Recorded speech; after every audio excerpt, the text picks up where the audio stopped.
Shakuni, asked this question in front of this court where Yudhishthira is also standing, and Yudhishthira is like, he is also a king from another country, right? He is the king of Kandaprastha, and he cannot say no. It's like, he is, he loses pride. It's, this other king is, other king's representative. Shakuni is basically representing Duryodhana, and Shakuni is asking, hey, come on, let's play a game of dice. And it's a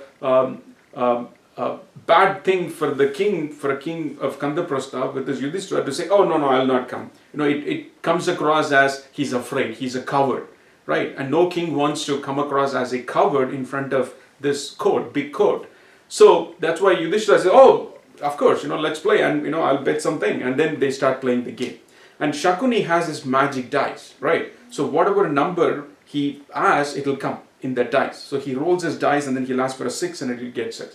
Ask for a 4, he'll get 4. Ask for a 10, he'll get, 12, he'll get 12. That's 12? 2 dices. Yeah, you can get 12. If you take 2 dices and then play it, 6 plus 6 is 12. Right? So that's what Shakuni does. And,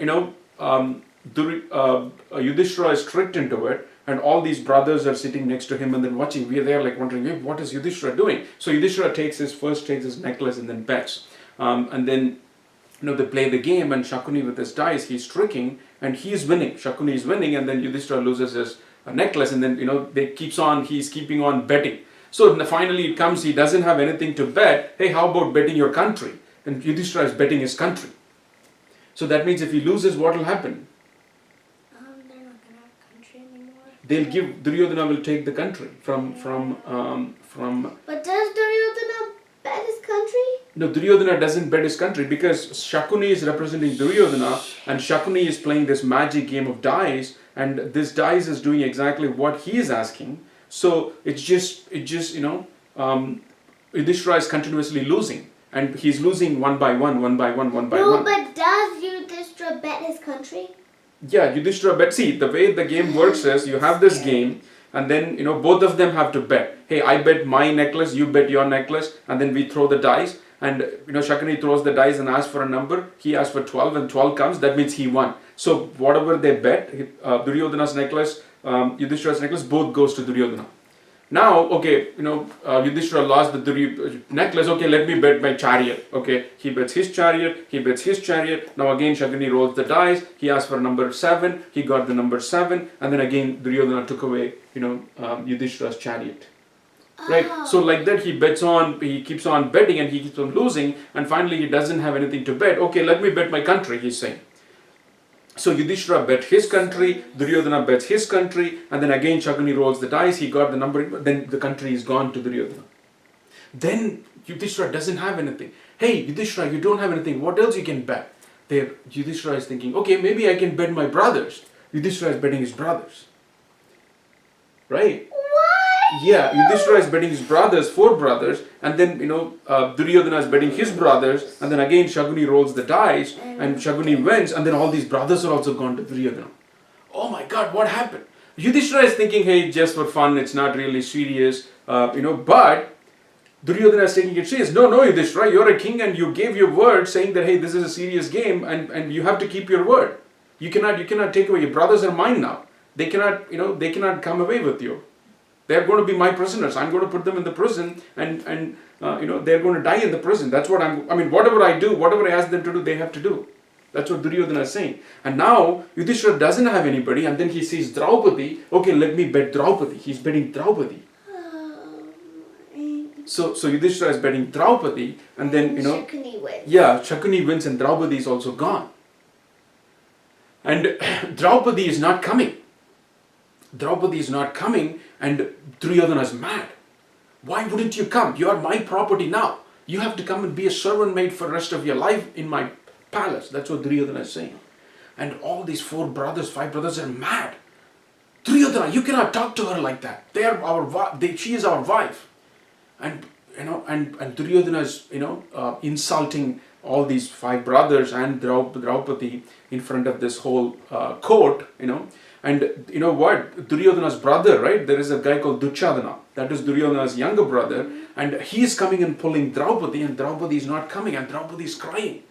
oh my God, what has happened? You guys are the best of the best kings in this whole world. You 5 brothers, Pandavas, how can you let your wife, how can you, bet your wife on this game of dice and give away your wife? That's not correct. You're not supposed to do that. And she's crying, standing there. And Duryodhana, you know what he does? Even more insult he does. He comes and, removes the sari of Draupadi. Oh yeah, and then Krishna. Yeah, so Draupadi doesn't know, and Yudhishthira is not able to do anything. All these 5 brothers are not able to do anything because they are already, what? Duryodhana's property. Right? And this is going way out of control, and Draupadi is crying loudly. Oh my God, this has never ever happened to, this should not never ever happen to any woman. And how is this fair? What country is this? What time is this? How is it fair? You make a wife of another person stand here and remove her sari. That's not right. And she cries loudly and prays to God, and then Krishna is standing outside. Krishna is standing outside of the palace, and then hearing all this, and he comes for her rescue. And then he gives, through his magic powers, he gives the sari, and Duryodhana keeps pulling the sari, pulling the sari. His goal was to completely remove the sari from Draupadi, but that's not possible because Krishna is magically giving the sari. Duryodhana is pulling. It keeps on coming, and he got so tired and he fell down. So he wasn't able to remove the sari from Draupadi, right? Because Draupadi is such a earnest lady. So she has special powers because of her truthfulness and because of whatever meditation she does, being very true to her husband and everything. So she has special powers, and because of that, Krishna came in for her rescue, and then all this happens. At that time, Bhima gives his word. He says, Duryodhana, So then what Duryodhana says is, Draupadi, you are my property. Come and sit on my thigh. He's saying. That's even more insult. I mean, you cannot take someone else's wife and make her sit on your thigh, knowing that she is someone else's wife. That's not correct. You cannot even touch a lady that's someone else's wife, right? According to the rules and the culture, right? So but Duryodhana asks Draupadi to do it, and Draupadi doesn't do it, and that's when Bhima gets mad and says, hey Duryodhana, this is remember this what I'm saying. I am going to kill you by hitting you right on that thigh, and I'm going to rip that thigh apart, and you're going to die like that. Bhima says that, and so Duryodhana gets tired and he falls down, and then finally Dhritarashtra is listening to all this, but he's not able to see. Why? Because he's blind. He's blind, exactly. So he's not able to see that. He is like, what happened? What just happened? We thought it was all fun. We thought it was all a celebration. We thought this game of dice was just for, celebrating the moment. What happened? And he's confused, and he's asking, pleading Duryodhana, Duryodhana, stop what you're doing. I mean, he's gotten old, right? So he cannot command Duryodhana, and Duryodhana wouldn't listen to him. So he is, pleading Duryodhana to stop this madness. Please stop this madness. Stop what you're doing. And, we cannot. But he is saying, hey, this was a game. I asked Yudhishthira that if he wants to quit, he can quit. But Yudhishthira, with pride, agreed to this game. And, with his agreement, we started playing this. And this is where we are, So he has to keep up his word. This is a surreal game. He has lost everything. He has lost his country. He has lost his brothers. He has lost his wife. So he has to keep up his word. So Yudhishthira is also Yudhishthira is a king. And he has to, honor his word. So that's where he is. And now what happened is, Bhima said that. This is the conversation that's happening, right? Mm-hmm. And Dhritarashtra is saying, okay, how about this? Let's agree, let's come into an agreement. So based on this agreement, according to this agreement, you guys, Pandavas, will go on an exile for 13 years. Again, starting now, Pandavas will go on an exile for 13 years. And we will give everything back to you.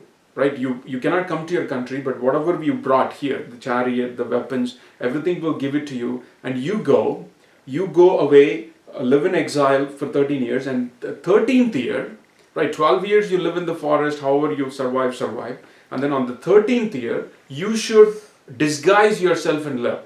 Nobody should know that you are Pandavas, right? So, and if you complete 13 years and then you come back, then you can have everything back. You can have your country back, you can have everything back. So the Pandavas agree to it, and then they go on an exile. They take away everything, whatever they brought, all the weapons, the chariot and everything they take, and then they go on an exile. So they are like so sad and mad, and Duryodhana and Shaguni are very happy because they successfully taken the Indraprastha kingdom from them again, right? So on the 13th year, if they survive disguised, can they get Indraprastha? exactly, they can get Kandaprastha country back. Okay. So so they agree to it, and then they go back.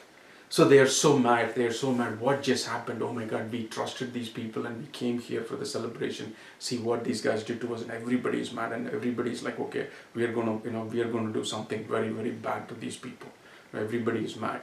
So now they are getting ready to go on an exile. At that time, Krishna is giving them a special bowl. It's called Amuda Surabhi. Basically, what happens is, now these people will have to go, right? I mean, Kunti and Shubhatra are in the palace, in the country, in Indraprastha. And what about Kunti? Isn't she there? yeah, Kunti is still there. Kunti is alive and living in the palace. But these people, these 5 brothers and Draupadi will have to go on an exile, and Krishna is helping them a little bit. Krishna is giving them a magical bowl. Basically, what that bowl will do is, that bowl will make food for how many ever people, as long as you keep it cooking. You just keep it cooking, and you take food, it will keep coming. Food will keep coming from the bowl. So that is one tool that Krishna gives to these 5 brothers and Draupadi, so they can live, somehow survive for 13 years. They don't have to worry about food. Basically, that's what Krishna is doing, right? So with that bowl, they go and they start their exile. So that's where this story ends, and then we'll continue from there. Okay. Bye, everybody. I hope you enjoyed my story, and don't forget, you can always listen to more.